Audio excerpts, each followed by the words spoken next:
Assalamu alaikum wa rahmatullahi wa barakatuh.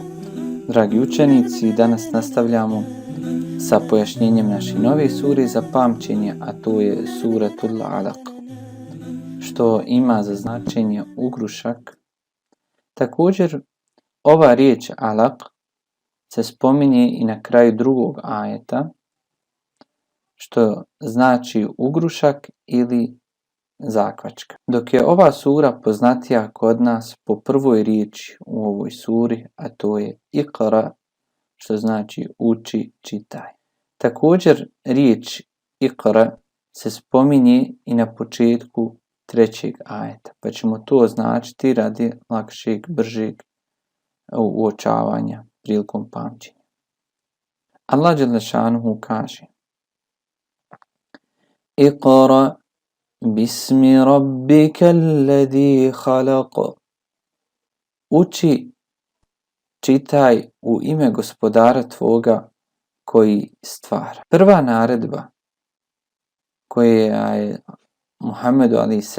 objavljena bila je prvih 5 ajeta sure Al-Alaq, odnosno Iqra.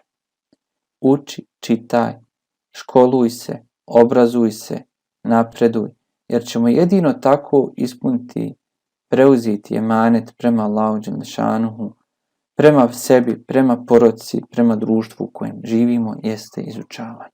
Ali da bi to bilo primljeno, to mora biti isključivo Allaha radi. Bismi rabbike, u ime gospodara koji stvara. Riječ halaka ćemo je označiti, što znači stvara, da nam to bude i veza sa našim sljedećim ajetom, a to je halaqa. Halaqa, halaqa. Pa Allah kaže: Halaqal insana min alaq. I čovjeka stvori od zakvačke. Riječ el insane se spominje i u 5. ajetu,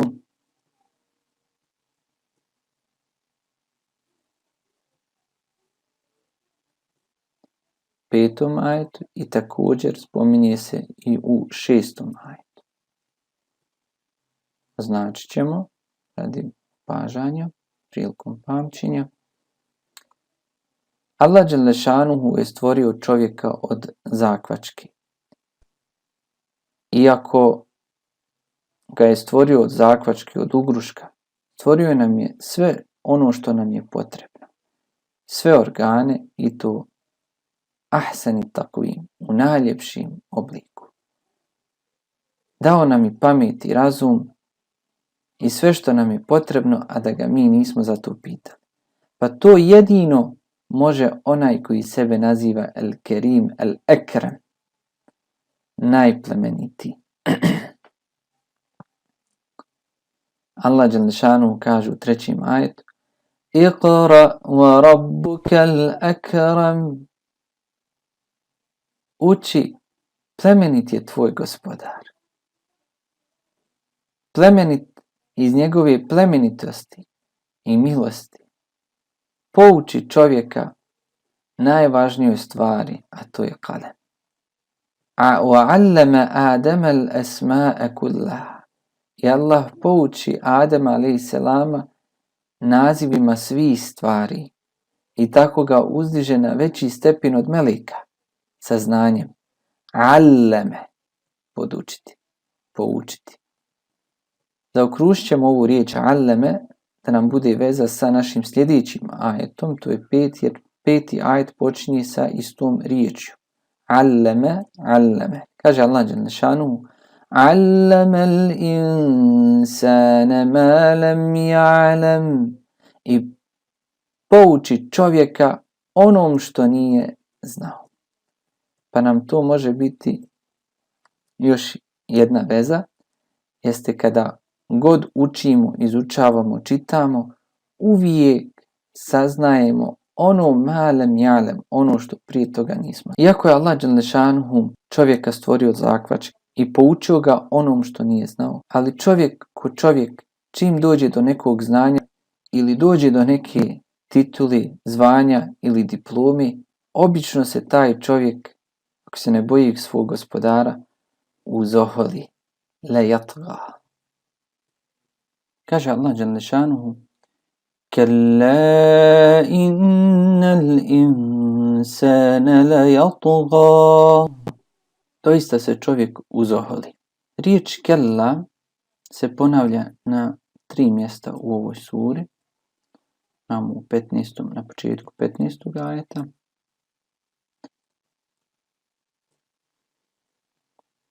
Ovdje možemo postaviti pitanje kada se to čovjek uzoholi. Odgovor se krije u sljedećem ajetu. Ar-ra'ahu istaghna. Kada se osjeti neovisni. Istaghna. Kada sebe smatra da mu ne treba niko i ništa. Da je sve ovo gore postigao svojim rukama i svojim znanjem. A opet to znanje koje ima, Allah mu je dao. Pa ga Allah podsjeća i kaže: Inna ila rabbika ar-ruj'a. Bez obzira što ti se toliko oholiš, povratak je zasigurno Allahu dželle šanuhu. Sada ovaj dio sure možemo podijeliti u 3 dijela. Svaki dio sadrži se iz 2 ajeta i svaki dio počinje sa istom riječi, a to je era'ejte, što ima za značenje jesi li vidio ili jesi li čuo. Allah dželle šanuhu kaže: Ara'ejte alladhi yanha. Jesi li čuo za onoga koji je branio ili koji je zabranjivao? Ovdje možemo postaviti nekoliko pitanja, a to je: ko je to ko je branio, kome je to branio i šta je to branio? Odgovor je u sljedećem ajetu. Abdan idha salla. Abdan idha salla. Robu koji je htio da namaz obavi. O kome se ovdje radi jeste o Ebu Džehlu, koji je branio ili zabranjivao abden, poslaniku Muhammedu alejhi selam, da obavlja namaz kod Kjabe. Dalje Allah dželle šanuhu kaže u drugom dijelu kojeg smo podijelili: Ara'ejte in kana alal huda au amara bit taqwa. Jesi li vidio da je taj rob bio na pravom putu, na uputi, i da je on naređivao bogobojaznost? Znači, povezujemo ova 2 dijela tako što je Ebu Džehl zabranjivao poslaniku abden Muhammedu alejhi selam namaz da obavlja kod Kjabe, a poslanik alejhi selam je bio na uputi, na pravom putu i naređivao takva bogobojaznost. Dalje Allah dželle šanuhu kaže: Ara'ejte in kezzaba wa tawalla. Pa je on, Ebu Džehl, porekao i glavu otkrenuo. Porekao poslanika, time porekao i namaz, obavljanje namaza i uputu, da je to uputa, pravi put, i glavu okrenuo od svega toga i od bogobojaznosti. Pa Allah pita: Alam ya'lam bi anna Allaha yara. Pa zar ne zna da ga Allah vidi? Zar nije svjestan da ga Allah vidi? Pa mu kaže: Kalla la illam yantahi lanasfa'an bin nasiyah. Kalla, ako samo ne prestani, lanasfa'an bin nasiyah, pa mi ćemo ga ščepati za nasije. A nasije je kika. A kika je prednji dio glavi iznad čela. I zašto baš Allah dželle šanuhu kaže ščepat ćemo ga za nasije? Zašto za tu kiku? Naučnici su otkrili da ovaj prednji dio mozga je određen za laži i pogreške.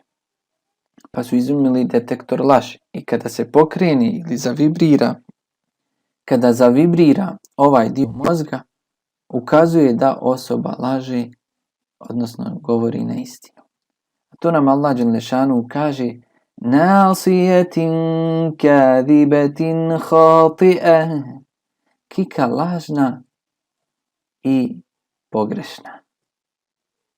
Možemo povezati tako po značenju da je nasije kika lažna i pogrešna, određeno za laži i pogreške, ili da povežemo nasije sa riječ nasije. Počinje isto. Dobro. Dalje Allah dželešanu kaže: فَلْيَدْعُ نَادِيَهُ سَنَدْعُ الزَّبَانِيَهُ. Neka on pozove svoje društvo, a mi ćemo pozvati zebanije. O kome se radi ovdje? Naravno o Ebu Džehlu. I Allah kaže: neka pozove on svoje društvo, a mi ćemo pozvati zebanije, a zebanije su ti koji su zaduženi za kažnjavanje. O čemu se radi? Tu je Ebu Džehl htio da zgazi svojom nogom poslanikovo lice, pa kada mu je prišao da to učini kako je rekao svojim prijateljima, odjednom poče da bježi unazad i štiti svojim rukama svoje lice, pa ga nadje njegovo društvo upitaše: šta je, što nisi izvršio ono što si rekao? Kaže: vidio sam između sebe i Muhammeda provaliju punu vatre, pa sam pobojao da ne upadnem u nju i štitio sam svoje lice. Kaže Allahu poslanik sallallahu alejhi ve sellem: tako mi je Allaha, samo da mi je prišao melek i bi ga raskomadali u komade i u džehennemsku provaliju odvukli. Da mi ne bi bili poput tih, kaže nam Allah: kella la tuti'uhu, nemoj ih slušati, nemoj se povoditi za njima, ne, nego wasjud waqtarib, obavljaj namaz, budi na seždi i Allahu se približi. A onda kada smo na seždi, onda smo i najbliži Allahu dželle šanu. Na na na na na na na na na na na na na na.